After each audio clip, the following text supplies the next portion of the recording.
전원책의 출발 새 아침. 네, 날씨가 매우 추워졌습니다. 어제도 말씀드렸습니다만 이 겨울이 가야 봄이 옵니다. 여러분 안녕하십니까. 출발 사심의 정책 변호사입니다. 지방선거 바람이 불고 있습니다. 여기저기 출마 소식도 들려옵니다. 그런데 아직 경기 규칙이 만들어지지 않았습니다. 서울시와 광역시의 구의회는 선거를 할지도 결정나지 않았습니다. 그리고 과거처럼 정당 간판으로 선거를 치를지 간판을 떼고 치를지도 결정나지 않았습니다. 여야 두 진영의 논리는 나름대로 확실합니다. 명분도 있습니다. 그런데 워낙 두 진영의 거리가 멀어서 절충은 어려워 보입니다. 시간은 얼마 남지 않았는데 말입니다. 1월 9일 목요일 순서입니다. 다음 달 초부터 지방선거 예비후보 등록이 시작됩니다. 정치개혁특위위원이 바빠지셨습니다. 어쨌든 곧 다시 바꿀 필요가 없는 좋은 경기 규칙을 만들어주시길 바랍니다. 어제는 정치개혁특위 민주당 입장을 들었는데요. 오늘은 새누리당 입장을 듣겠습니다. 잠시 뒤 일부에서 장윤석 의원 연결합니다. 이른바 의료 영리화 문제로 시끄럽습니다. 정부의 의료 부문 투자 활성화 정책이 나오자 일각에서는 의료 민영화 수순이라고까지 주장을 합니다. 2부에서 연세대 정영선 교수 의견을 듣겠습니다. 북미에 기록적인 한파가 몰아닥쳤습니다. 남극보다도 더 추운 영하 50도입니다. 3부에서 전문가 의견 듣겠습니다. 매주 목요일 마련하는 이슈 포커스. 오늘은 데니스 로드먼이 방북 해프닝에 맞춰서 북한의 스포츠 외교 문제를 김흥광 NK 지식인대 대표와 함께 짚어보겠습니다.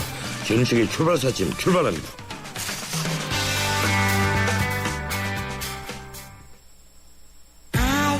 커피. 프림에 가장 많은 첨가물 카제인도. 두 번째 많은 첨가물 인산염도. 전혀 넣지 않은 대한민국 단 하나뿐인 커피. 좋은 커피란 이런 것. 커피를 바꾼 좋은 생각. French Cafe Cafe Mix Nouveau. 시크릿 노트가 지켜온 비밀스러운 즐거움. 이제 폰에서도 이 즐거움을 이어간다. 지문으로 나만의 비밀을 지켜주는 베가 시크릿 노트. 그리고 또 하나의 시크릿. 베가 시크릿 업. 지켜준다. 고로 존재한다. 베가. 뉴스의 흐름을 짚어드립니다. 뉴스의 가치를 열어드립니다. 출발 새 아침 뉴스 브리핑. 예, 뉴스 브리핑 시사평론가 이종훈 박사와 함께하고 있습니다. 어서 오십시오. 네, 안녕하십니까. 예, 오늘 조간신문 헤드라인 어떤 것들이 있습니까? 예, 교육부 외압 확인했다면서 명단 대책 안 내나. 예. 교육부 역사 왜곡 교과서 비판을 외압으로 호도. 좀 동일한 사실을 상반되게. 예, 진보 쪽 신문이군요. 예. 대입 정원 10년간 16만 명 단계 감축한다. 이런 내용도 있고요. 통일헌법 만든다. 그리고 국가 수발 못 받는 치매 노인 29만 명이다. 이런 내용들이. 예. 이 대학 입학 증원 16만 명 예, 단계적으로 감축하는 것은 예, 아이들의 숫자 전체 인구가 줄면서 부득이한 일이죠. 네, 그렇습니다. 예. 유일하게 교학사 교과서를 채택했던 청송 여고가 재논의에 들어간다면서요. 네. 이 선정 과정에서 학교 운영위원회를 거치지 않은 것으로 드러나면서 좀 논란이 일고 있는 상황인데요.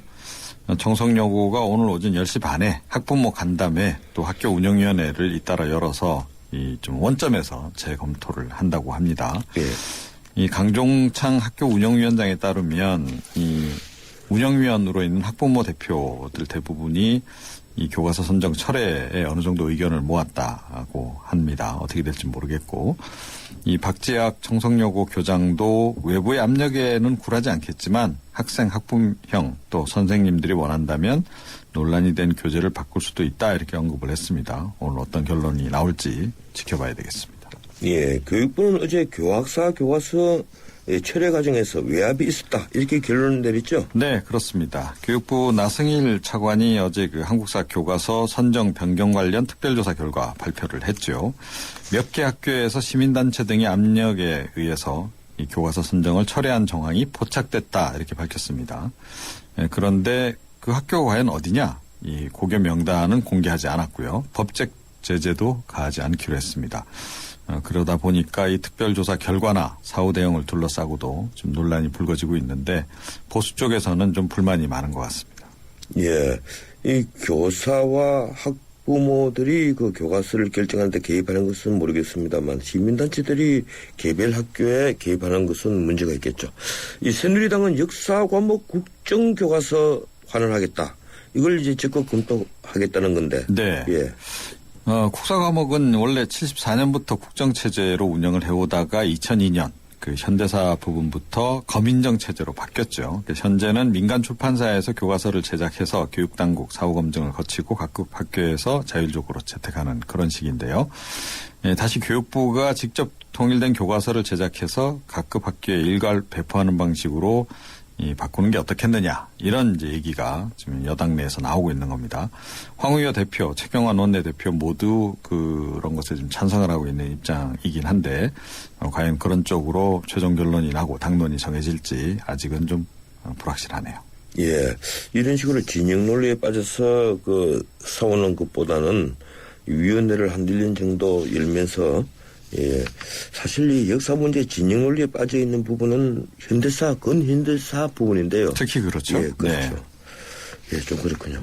이 사상 최대 정보 유출 사건이 발생했다면서요? 네. 이 창원지검 특수부가 신용카드사 세 곳에서 관리하는 1억여 명의 고객 정보를 몰래 빼돌려서 일부를 다른 사람에게 넘긴 혐의로 그 신용평가업체 코리아 크레딧 뷰로 이 박모 차장하고 광고 대행업체 대표 조모 씨를 구속 기소하는 일이 이제 어제 벌어졌습니다. 예. 이 KB 국민카드 고객 한 5,300만 명, NH 농협카드 고객 2,500만 명, 롯데카드 고객 2,600만 명 모두 이제 1억 명이 넘는 그런 상황인데 이 사건이 터지니까 어제 이 관련된 그 카드사들이 이 개인정보 유출 대국민 사과 기자회견 열었습니다. 그래서 공동 사과문을 발표를 했는데 사과를 드리고 보상과 후속 조치에 최선을 다하겠다. 일단 이야기는 그렇게 지금 하고 있네요. 예, 문제는 사과로 끝날 일은 아닌 것 같군요. 예, 그렇습니다. 이 검찰이 지금 우려하고 있는 부분이 뭐냐 하면 이 개인정보가 불법 사금융업자에게 넘어갔다면 그럴 예. 수도 있는 거죠. 이 카드 복제 등에 따른 2차 피해까지 우려가 된다는 겁니다. 이럴 경우에는 이제 피해가 정말 기하급수적으로 늘어날 수도 있는 그런 그 상황인데요. 그러다 보니까 금융소비자연맹은 좀 안일한 대처로 결국 문제가 불거지고 있고 또 이런 사고가 지금 계속 반복되고 있지 않습니까? 예. 그래서 이번 사고와 관련해서 피해가 발생한다면 이 공동소송도 진행하겠다 이렇게 좀 밝히고 있고 처벌 강화라든가 임직원의 의식 제고, 내부 통제 시스템 강화 이런 것도 촉구를 하고 있습니다. 금융당국도 이번에 특별검사 실시를 하고 이 법률상 최고 한도까지 제재안을 검토하고 있다고는 하는데 언제나 뒷북 조사만 한다. 이런 예. 지적도 이번에 또 나오고 있습니다. 예, 그렇군요. 예, 고맙습니다. 여기까지 듣겠습니다. 네. 예, 지금까지 뉴스브리핑 이종훈 박사였습니다.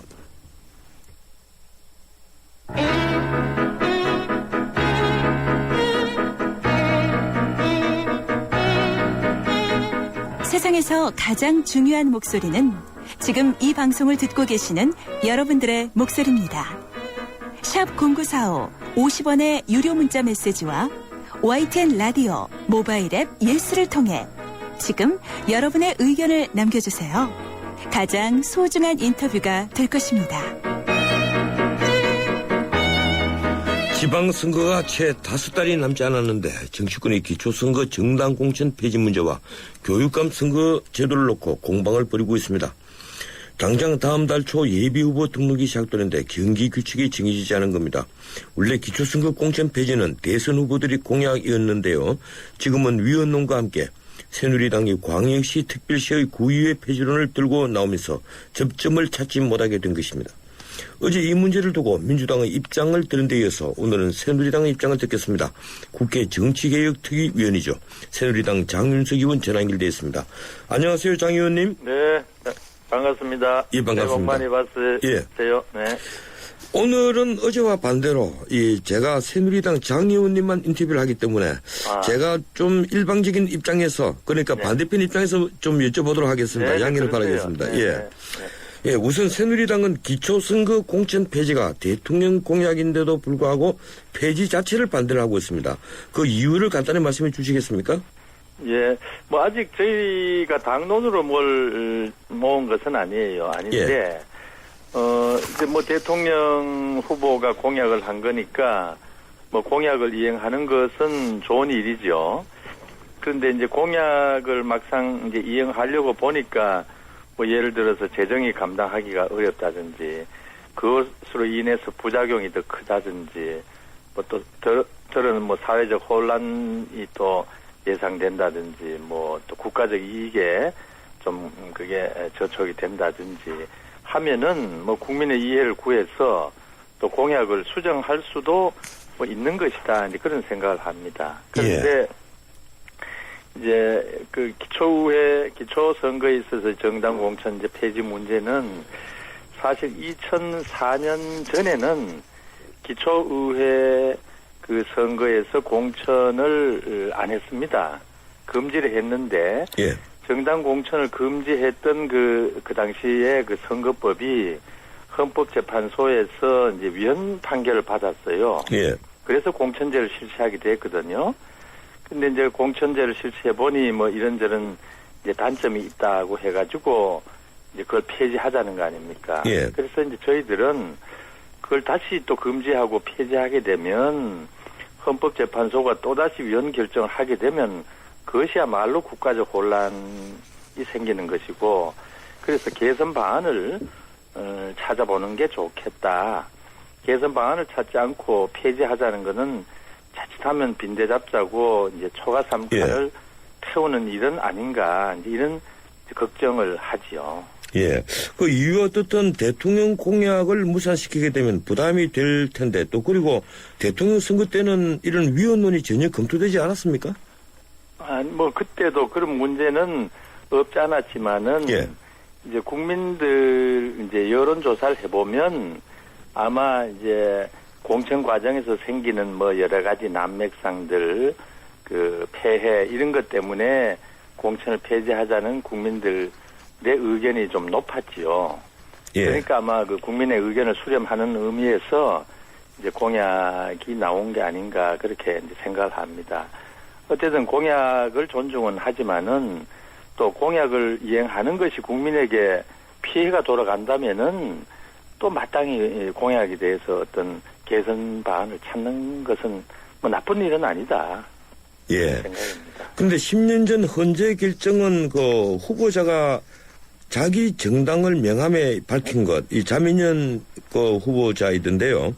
밝히는 것이 위법이 아니다. 이런 취지로서 현재의 그 공천 폐지가 위헌이라는 취지는 아니다. 이런 주장이 있습니다. 어떻게 보십니까? 아닙니다. 이제 그 부분에 관해서 저희들도 그 논란이 있어가지고 정치개혁특위에서 그 당시에 그 위헌 결정을 했던 주심 재판관이신 송인준 변호사님을 초청을 해서 한 2시간 정도 말씀도 듣고 토론도 했습니다. 해보니까 구구절절히 그때의 위헌 판결은 공천을 금지했던 그 당시의 선거법이 공천을 금지하니까 공천받았다는 표방을 하는 것도 금지해야 될 거 아닙니까? 그렇죠. 그런데 헌법재판소에서는 공천받은 것을 표방을 금지하는 것이 위헌이라는 결정을 했거든요. 그 얘기는 곧 공천을 금지하는 것이 정당 국가의 헌법 원리에 비추어서 무리한 입법이다 하는 취지로 위헌 결정을 했다는 거죠. 그러니까 다시 말씀드리면 그 2003년의 그 위헌 결정은 공천을 금지한 선거법이 헌법 정신에 위배된다는 취지의 결정이라는 말씀을 그 주심 재판관이셨던 송 변호사님으로부터 말씀을 많이 들었습니다. 그렇군요. 그리고 여야 의원들이 그 점에 관해서는 거의 이제 공감은 한 셈이죠. 그러니까 어떤 식이든지 이 위헌론을 해소하는 방향으로 이제 입법이 돼야 된다. 이런 이제 저희들은 그렇죠. 이런 다시 입장이 만약 있습니다. 그 입법을 잘못했다가 또다시 위헌 결정이 나면 그거는 국회의 국민적 신뢰를 크게 실추시키는 일이다. 그러니까 신중하면서 개선 방안을 찾자. 그런 뜻이죠. 그런데 언론 보도를 보면 이 새누리당의 속내는 현재 이제 기초단체장의 그 다수를 차지하는 그 특히 수도권에 말입니다. 이 민주당 소속 현역 단체장이 많이 있으니까 지금 그 공천을 폐지하게 되면 이 민주당 소속 현역 단체장이 절대적으로 유리해지는 것 아니냐. 그래서 공천 폐지에 반대한다. 이런 이제 보도도 이런 분석도 있습니다. 그거는 이제 좀 선거공학적인 이 정략적인 이 분석이 그런 것이 있는지는 모르지만은 이제 저희들은 이제 현재 결정에서 지금 광역지방자치단체 의회가 있고 기초지방자치단체 의회가 있지 않습니까? 예, 그렇죠. 헌법재판소에서 헌법재판하는 제1차적인 관문 심사가 평등 원칙입니다. 예. 그런데 같은 그 지방자치단체 지방의회인데 기초 선거에는 공천을 안 하고 광역에는 하고 여기에 합리적인 그 기준이 없다, 차별이 없다. 그래서 그때 송인준 재판관께서도 이 문제는 명백하다. 만약 공천을 안 한다면 다 안 한다면 그거는 또 한번 검토해 볼 일이지만은 기초는 안 하고 광역은 하고 이런 식의 아주 그 편의적인 입법은 평등원칙심사, 헌법재판소의 평등원칙심사 첫 관문을 통과하지 못할 것이다.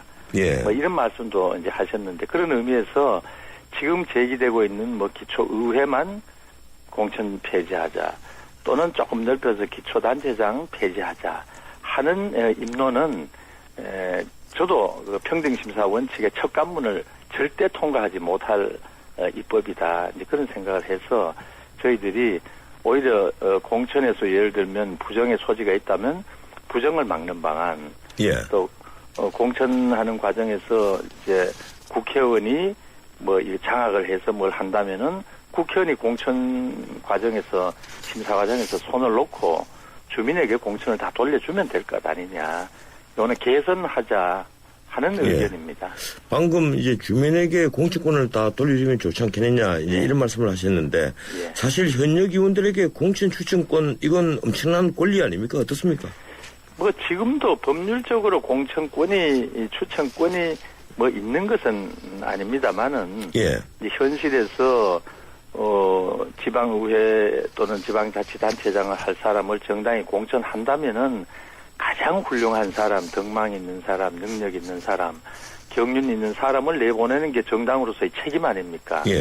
그런 점에서 좋은 후보를 이제 고르고 추천하는 이제 과정에서 좀 의견을 내는 것은 또 필요하다고 보죠. 그렇군요. 그런 과정에서 국회의원이 공천권을 쥐고 그냥 흔든다. 그래서 지방자치가 지방정치가 중앙정치에 예속된다 이런 비판을 하죠. 저도 예속된다는 것은 바람직하지 않죠. 또 예속돼서도 안 되죠. 지금 그러나 협력은 이제 해야 되지 않겠습니까? 새누리당은 역시 아직 당론으로 확정은 아니지만 광역시 특별시의 구의회 폐지하자는 주장을 합니다. 그런데 민주당에서는 이게 풀뿌리 민주주의 없애자는 반헌법적 발상이다. 또 그리고 헌법 118조에 보면 지자체에는 의회를 둔다 이렇게 명확히 규정되어 있는데 위반한 것이다. 위헌이다 이거죠. 어떻게 반론하시겠습니까? 이제 그 부분은 이렇습니다. 이제 지방의 도의 경우에는 지역이 원체 넓지 않습니까? 그래서 각 시군이 상당히 광범위하게 이제 소재하고 있어서 특성이 좀 다르죠. 그런데 이제 광역시나 특별시는 사실은 끝에서 끝에 가는데 서울은 좀 멀지만은 작은 광역시 경우에는 끝에서 끝에 가는데 1시간 정도 남짓 정도의 그 구역 아닙니까? 그렇다고 보면은 이제 그런 광역시의 경우는 생활권이 광역시 단위로 볼 수 있지 않느냐. 거기에서 나누어지는 구의 경우에는 어떤 의미에서는 생활 단위로 보기는 좀 어렵지 않느냐. 그런 점에서 구의회, 기초의회가 꼭 필요하냐. 광역시 의회가 기초의회를 역할을 하면 되는 것 아니냐. 여기서 하나지 오해는요. 그 기초의회를 폐지한다는 것보다는 광역의회가 기초의회의 일을 함께 하도록 하자. 그러니까 통폐합한다는 얘기시죠? 그러니까 이제 폐지라고 말했지만 사실은 통폐합의 뜻이죠. 거기에 좀 오해가 있고요. 이 문제는 저희들이 이번에 제기한 게 아니라 이미 오래전부터 광역시에 있어서의 기초의회, 구의회는 광역의회, 시의회에 통합하자는 얘기는 오래전부터 있었고 학자들이나 또 그 여론조사를 해보면 많은 그 광역시 시민들이 구의회까지 있을 필요가 있는가 의견들이 많았지요. 새삼스러운 얘기는 아니었습니다. 예, 그렇군요.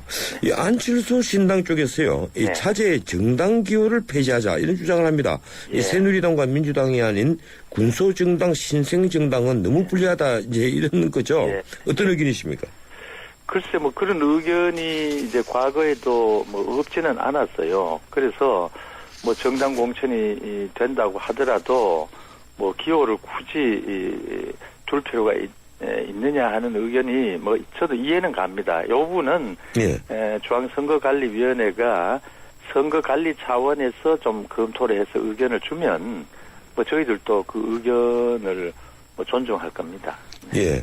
새누리당 당원 당규 개정 특위가 이 광역단체장의 연임 횟수를 3회에서 2회로 줄이자고 제안을 했는데 예. 현재 당 내부의 의견은 어떻습니까? 그 부분은 저 생각에는 여야 간에 뭐 큰 차이가 없지 않는가. 예. 이 문제야말로 무슨 여야의 정략적인 문제가 아닌 거거든요. 예. 그 의회 구성원의 경우 이제 의원이죠. 지방의회든 중앙국회든 여기에 연임 제한은 뭐 세계의 유례가 없는 것이죠. 그런데 이제 집행기관의 경우에는 사실 3번 연임을 허용하는 경우는 입법례로도 많지 않습니다. 우리나라는 대통령 경우에는 한 번만 하게 돼 있지 않습니까? 예. 또 그전에는 헌법에 중임만 하게 돼 있고 대통령이 3선하는 문제는 사실은 우리나라에서 엄청난 그 정치적 충격도 줬지 않습니까? 그래서 예, 그렇죠. 집행기관의 임기를 2번으로 제한하는 문제는 뭐 세계적으로도 뭐 그렇게 이해가 없는 것도 아니고 또 오히려 이해가 많은 거죠. 예. 또 한 가지 이유는 그 임기가 4년인데 8년의 임기를 가지면 정책 구현에는 충분한 시간이고 이게 3년임에 들어가면 오히려 무책임성으로 흘러서 폐해가 많다는 게 지금 많은 국민들의 의견이 아닌가 그렇게 생각합니다. 예, 이 교육감 선거를 좀 짚어보겠습니다. 네. 이 새누리당은 교육감 선거를 그만두고 임명제나 그리고 간선제를 하자. 혹은 네. 또 광역단체장과 러닝메이트제를 주장을 하고 있습니다. 이 네. 민주당은 교육 중립을 훼손한다 이렇게 반대를 하는데, 예, 어떻게 반론하시겠습니까? 지금 이제 교육감을 주민 직선제를 하고 있지 않습니까? 예. 그래서 선거가 이제 민주주의의 꽃이라는 점을 뭐 누가 부정하겠습니까? 그런데 교육감 선거의 현실에 있어서는 그 돈 문제라든지 또 지역사회의 이제 분열과 반목을 이제 초래하는 문제라든지 특히 이제 우리나라에서 이 교육감 선거를 지난번 직선을 해보니까 보수 진영의 이 진영 대결 구도로 선거가 생기는 바람에 오히려 정치적 중립성이 침해됐다. 이제 이런 비판이 이제 많습니다. 예. 그리고 세계적으로도 교육 행정을 원활하게 수행하기 위해서는 그 지방 행정과 교육 행정의 협력과 통합이 대세입니다. 예. 그런데 시도지사를 오히려 주민 직선을 해버리니까 지방 행정을 하는 시도지사하고 교육 행정을 하는 교육감 간에 오히려 이 반목 대립이 되고 분리가 돼버려서 교육 현장이 지금 혼돈스럽다는 게 일반적인 그 분석입니다. 예. 그리고 또 잘 아신 대로 교육감 선거를 하면은 그 선거 비용이 한 30-40억 드는데 이 문제 때문에 사법 처리된 교육감이 한둘이 아니지 않습니까? 예, 그랬죠. 그래서 이 세계적인 추세는 교육감은 임명제입니다.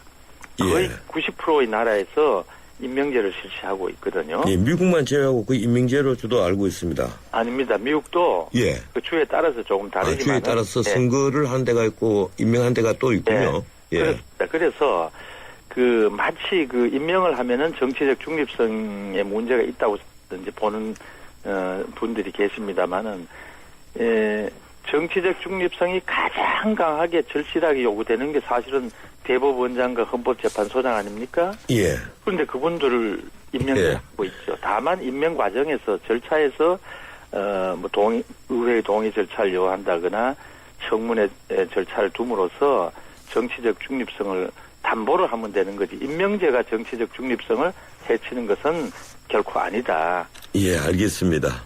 네. 예, 알겠습니다. 고맙습니다. 여기까지 듣겠습니다. 네, 감사합니다. 예, 지금까지 국회 정치개혁특위위원 새누리당 장윤석 의원이었습니다. 한 가지만 더 알려드릴게요. 요즘 해킹을 통한 무역대금 사기가 기승해버린다네요. 매번 똑같은 이메일이라고 방심하지 마시고 송금 전에는 전화를 통한 계좌 확인 잊지 마세요. 해킹으로 인한 무역대금 사기 방지 캠페인 한국무역협회와 경찰청, 전국은행연합회가 함께합니다.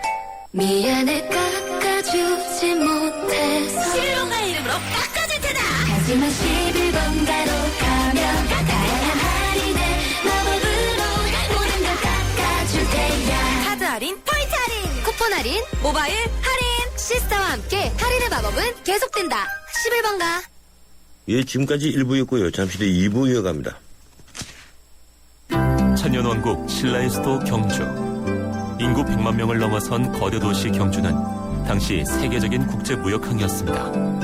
1500년 전 아랍과 인도, 동남아시아, 심지어 아프리카에서 온 수많은 사람들이 신라 사람들과 어울려 경주 시내를 활보하는 모습은 지금의 국제도시 서울과 다르지 않습니다. 이미 신라는 다문화 사회였으며 개방의 나라였던 것입니다. 우리 민족이 전제된 글로벌 DNA, 이제는 대한민국을 찾는 많은 외국인들을 포용하고 융합하는 우리의 큰 힘입니다. 이 캠페인은 글로벌 뉴스리더 연합뉴스와 함께합니다.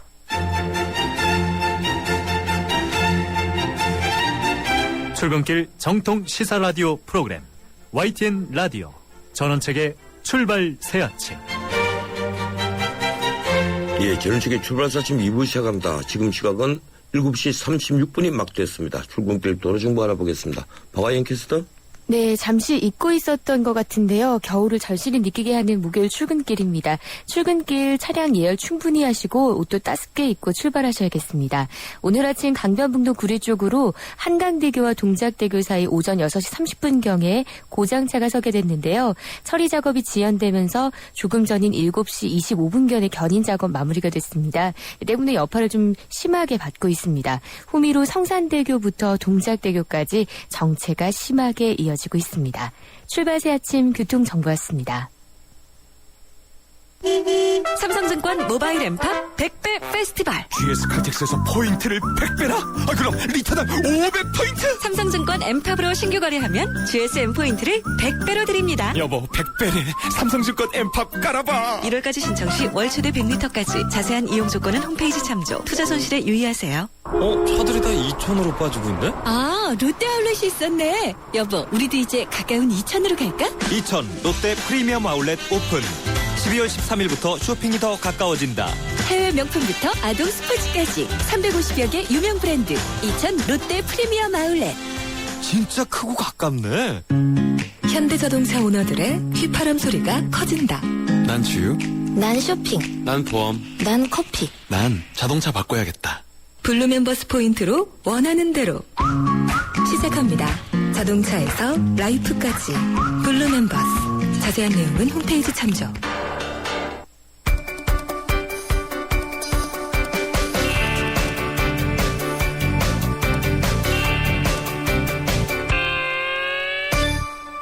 예, 이번에는 외신 뉴스 알아보겠습니다. 중앙일보 국제부 강예란 기자 연결되어 있습니다. 안녕하세요, 강 기자님. 안녕하세요. 예, 지금 북한에 1년여 이상 억류되어 있는 한국계 미국인이죠. 케네스 배. 예, 배 씨의 석방을 위해서 미국이 다시 특사를 파견할 뜻이 있다. 이렇게 밝혔죠. 미 정부는 한국계 미국인으로 북한에 억류 중인 케네스 배, 한국 이름은 배준호 씨죠. 케네스 배의 석방을 위해서 특사를 파견할 뜻이 있다고 밝혔습니다. 젠 사키 미 국무부 대변인은 북한이 초청하면 로버트 킹 북한 인권 특사를 보낼 준비가 돼 있다면서 자체 소통 통로를 통해 이를 추진하려 노력하고 있다고 말했습니다. 킹 특사는 지난해 8월 방북해 북한 당국과 석방 문제를 협의할 예정이었지만 북한이 초청을 철회해 무산된 바 있습니다.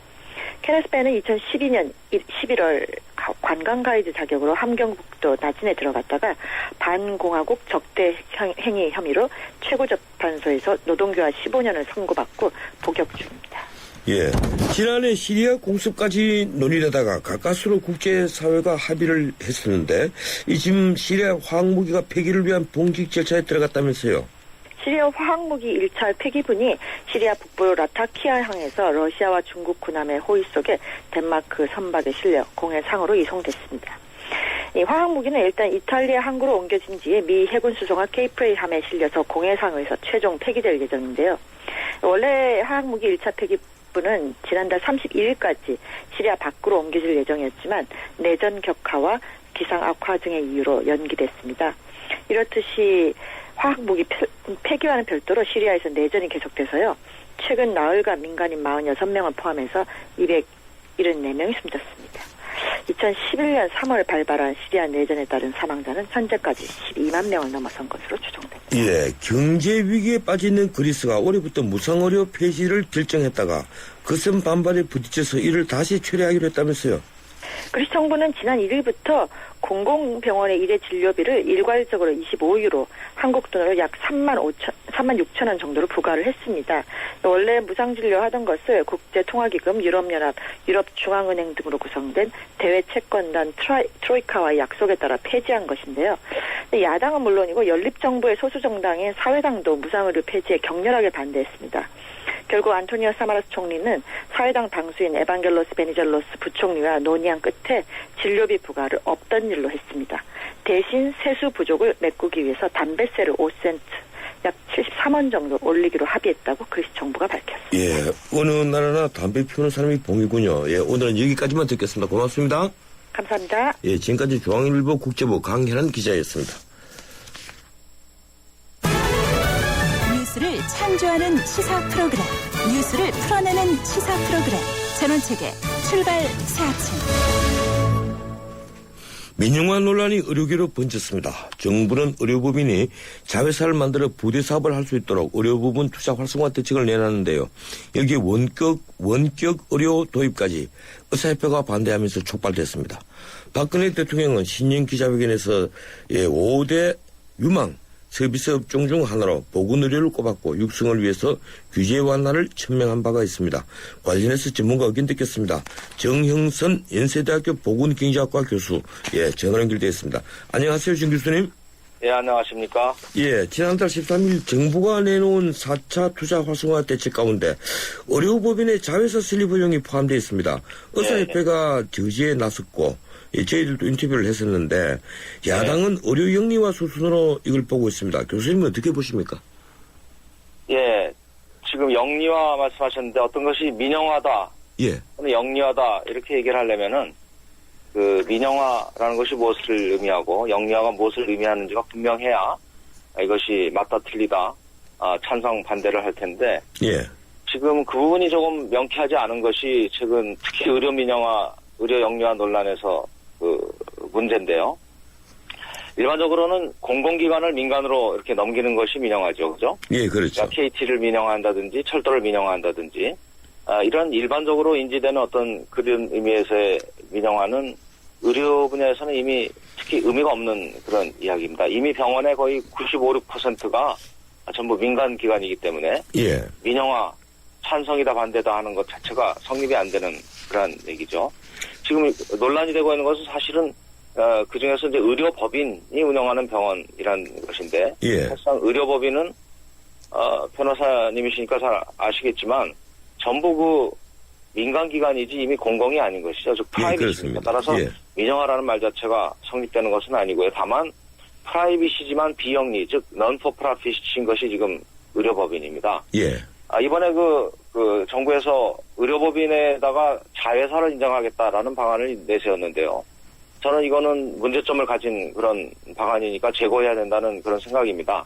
그런데 예, 이것이 민영화이기 때문에 문제가 있다 이런 얘기는 아니라는 것이죠. 의료법인은 비영리법인인데, 예, 여기에다가 영리 자회사를 운영할 수 있게 하면서 지금 의료법인의 그 70년대부터 도입된 그 성격이 무너져버리게 된다는 것이 지금 반대의 이유입니다. 예, 정부가 내놓은 투자 활성화 대책에 문제는 있지만 이것을 민영화니 영리화니 하는 그러한 선정적인 용어는 사용하지 말자 이런 말씀이시군요.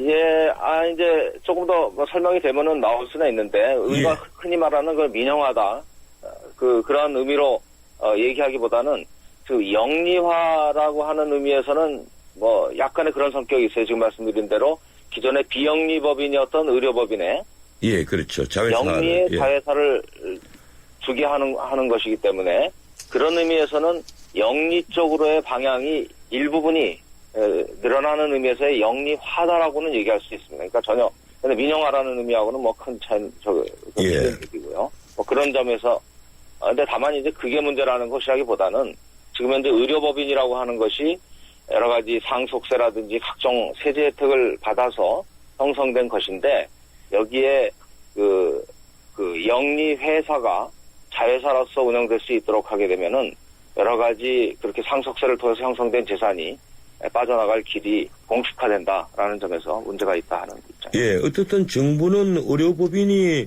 이제 자회사를 영리 자회사를 두어서 환자 진료를 제외한 의료기기 구매라든지 또 외국인 환자를 위한 숙박업, 여행업 그리고 외국인 환자 유치업, 의약품과 건강식품 이런 것을 개발하는 부대 사업을 할 수 있도록 하겠다 이런 취지입니다. 맞습니다. 그런데 그 결정 배경은 어떻게 보고 계십니까?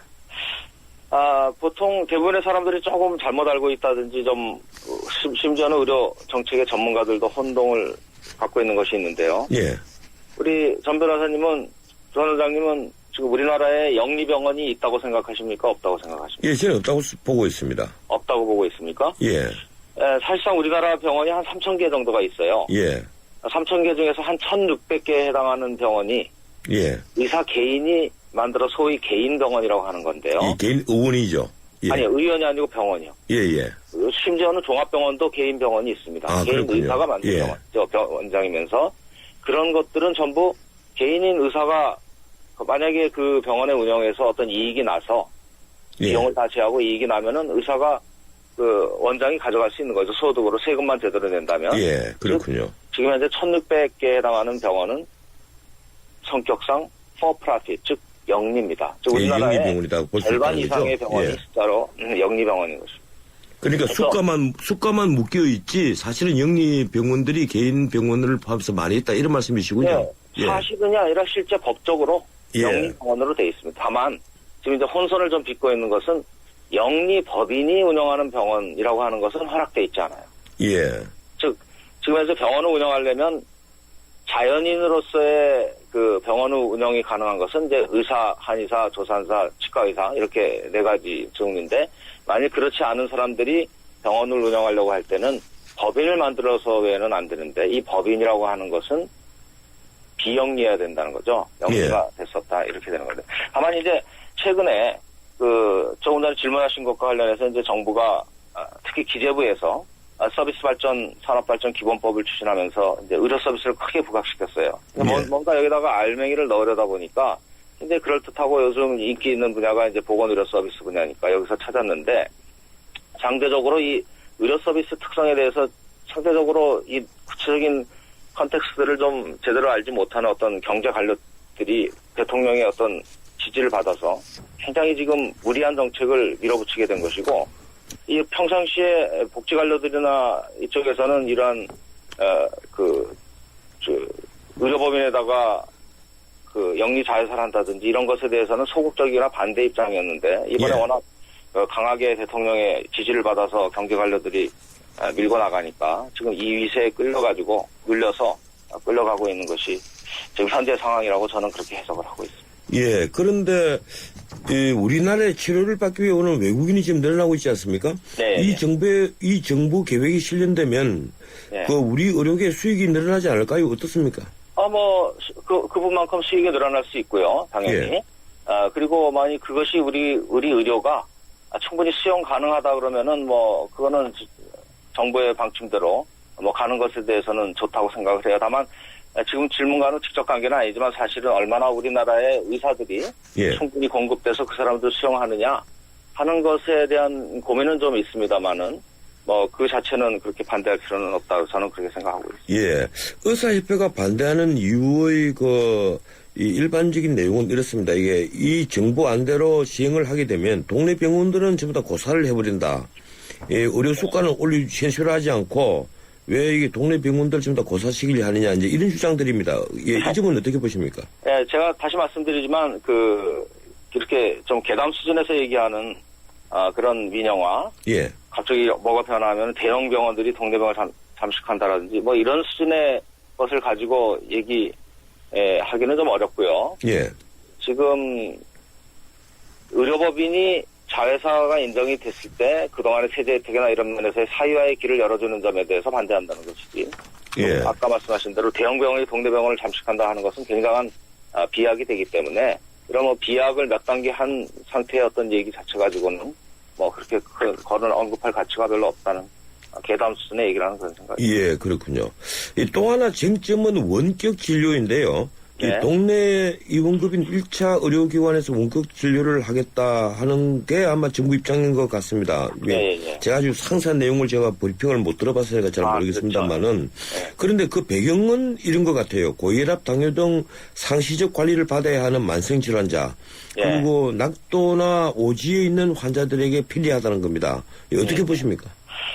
예, 지금 이제 정확히 말씀을 드리면 원격 의료가 지금도 의사와 의사 사이의 상담이나 이런 거에는 지금도 허용이 되고 있고요. 이번에 이제 새로 그 허용이 논란이 되고 정부하겠다고 하는 것은 그 의사와 환자 사이에 원격 화상 진료가 가능하게 한다는 것인데 물론 지금과 같은 대면 진료가 기본 원칙이고 이것이 변할 수는 없지만 환자가 아주 접근하기 힘든 그런 상황이 있지 않습니까?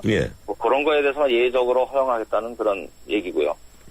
물론 이제 의사협회 지령대로 이렇게 원격 의료가 처음에는 제한적으로 시작됐지만 나중에 확대될 가능성이 분명히 있다 이렇게 하는 것도 저도 맞다고 봅니다. 그런데 뭐 원격 의료를 확대하는 것이 만약에 의료의 질을 떨어뜨리지 않으면서 오지에 있는 아니면 뭐 교도소에 있어서 접근하기 힘든 그런 입장에 있는 사람들의 의료 접근성을 높이게 된다는 판단이 선다면 뭐 얼마든지 확대할 수 있는 거죠, 그죠? 예. 개원인들이 경영이 어려워지기 때문에 원격 의료를 금지해야 된다든지 하는 것은 아니니까요. 예, 근데 의사들은 이 의료의 질이 어차피 떨어질 수밖에 없고 불성실 진료가 될 수밖에 없다 이런 주장들을 많이 합니다.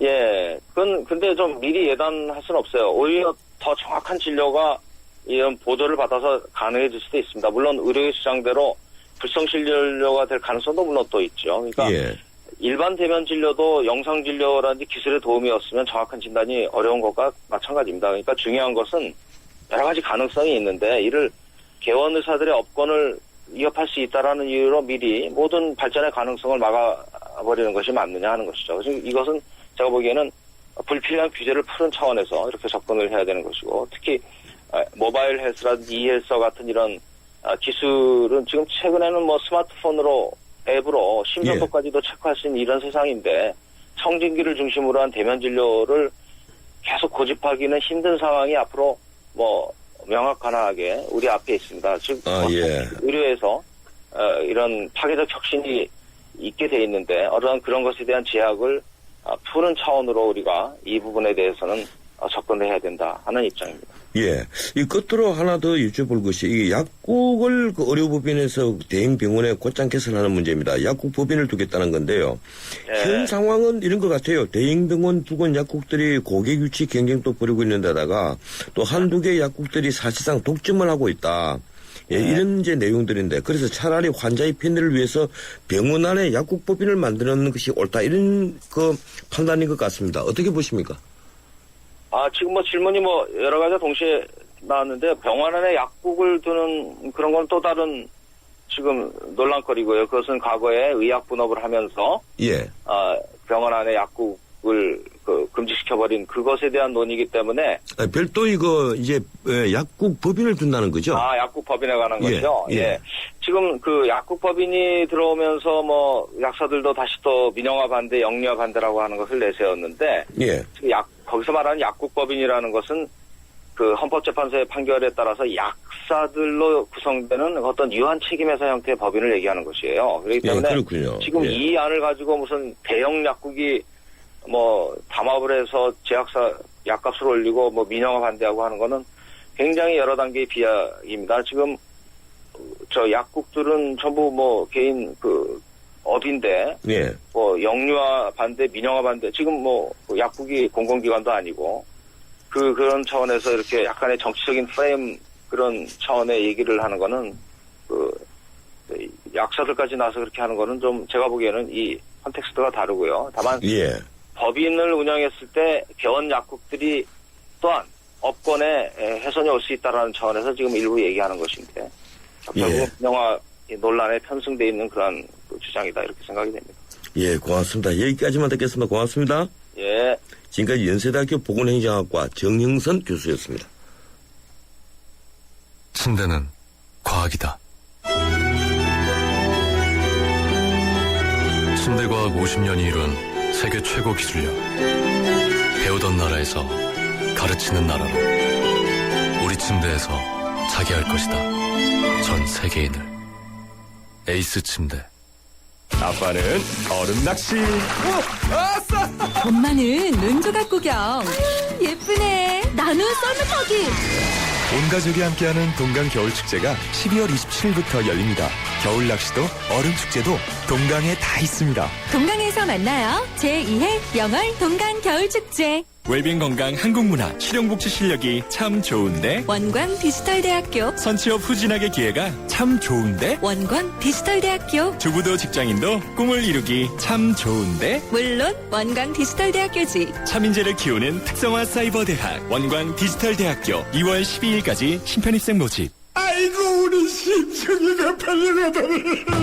그래도 내 걱정은 하지 마셔이. 심청이가 안심폰을 주고 갔으니까 이 안심폰은 24시간 긴급 출동의 건강상담 서비스까지 받을 수 있어이다. 알뜰폰에 새콤을 더하면 S1 안심폰. 삼성 디지털 플라자에서 만나세요. 예, 출발사심 2부였습니다. 8시 뉴스 들으시고 8시 10분에 3부 이어갑니다.